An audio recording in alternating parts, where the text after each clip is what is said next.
Bonjour, bienvenue sur ActuBasics. Après avoir découvert ce qu'est une donnée, puis comment elle varie, nous allons aujourd'hui explorer un pilier fondamental de toute la statistique, la variable.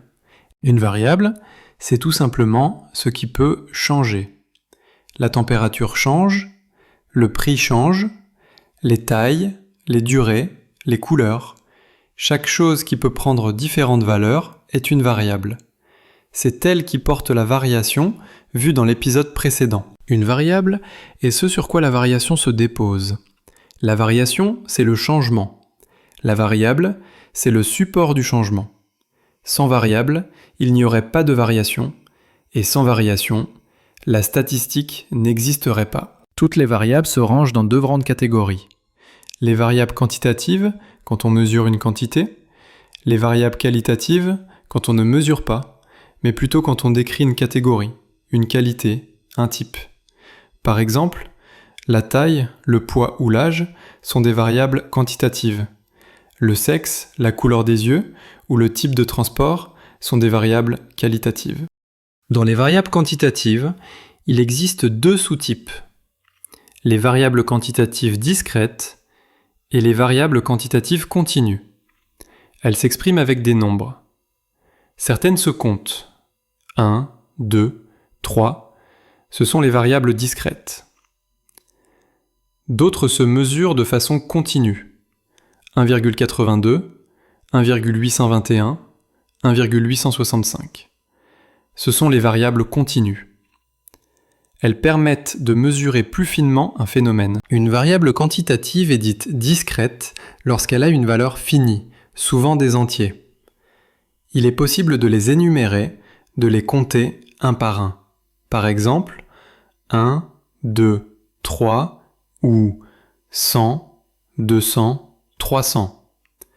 Comme variable discrète, on peut citer le nombre d'enfants dans une famille, le nombre d'accidents produits dans une année, ou le nombre de pièces dans une maison. Une variable quantitative est dite continue lorsqu'elle peut prendre n'importe quelle valeur dans un intervalle de nombres réels. Par exemple, le poids d'un objet pourra prendre les valeurs 2,71 kg ou 2,72 kg. À côté des variables quantitatives, on a les variables qualitatives. On parle aussi souvent de variables catégorielles. Elles décrivent une qualité, une classe, un type. Ces valeurs sont des modalités ou catégories, exprimées sous forme littérale ou par un codage numérique sur lequel les opérations arithmétiques n'ont aucun sens. Une variable qualitative peut être nominale ou ordinale. Elle ne mesure pas, elle classe. Elle peut simplement nommer une catégorie, sexe, pays, animal, marque. Ce sont des variables nominales. D'autres ont en plus un ordre, faible, moyen, élevé. Ce sont des variables ordinales. Lorsqu'elle n'a que deux catégories, on dit simplement qu'elle est dichotomique ou binaire. Par exemple, oui, non, présent, absent. Les variables qualitatives nominales mesurent juste des états. Elles ne font que nommer. Il n'y a pas d'ordre. Exemple, le sexe, homme ou femme. La couleur, rouge ou bleu. La ville, Yaoundé ou Paris. La réponse, oui ou non. Les variables ordinales classent les catégories dans un ordre logique. Exemple, le niveau de satisfaction, faible, moyen, élevé.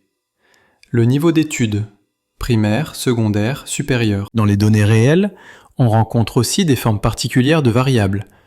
Des variables textuelles, comme des commentaires, et des variables temporelles ou géospatiales, comme les dates, les heures ou les localisations géographiques.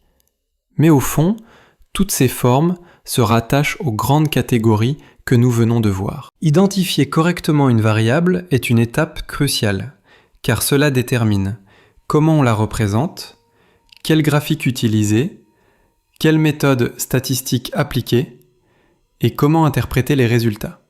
C'est comme choisir l'outil adapté avant de commencer un travail. Maintenant que tu sais distinguer les types de variables, tu vas découvrir quelque chose d'encore plus puissant, les échelles de mesure.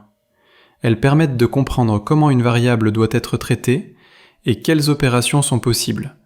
Peut-on additionner, comparer, classer, représentées graphiquement? Dans le prochain épisode, nous allons voir chacune de ces échelles et comment elles transforment ta manière de lire les données. Merci d'avoir suivi cet épisode. Rendez-vous tout de suite dans l'épisode suivant, les échelles de mesure. Actu Basics, éveillé par les chiffres.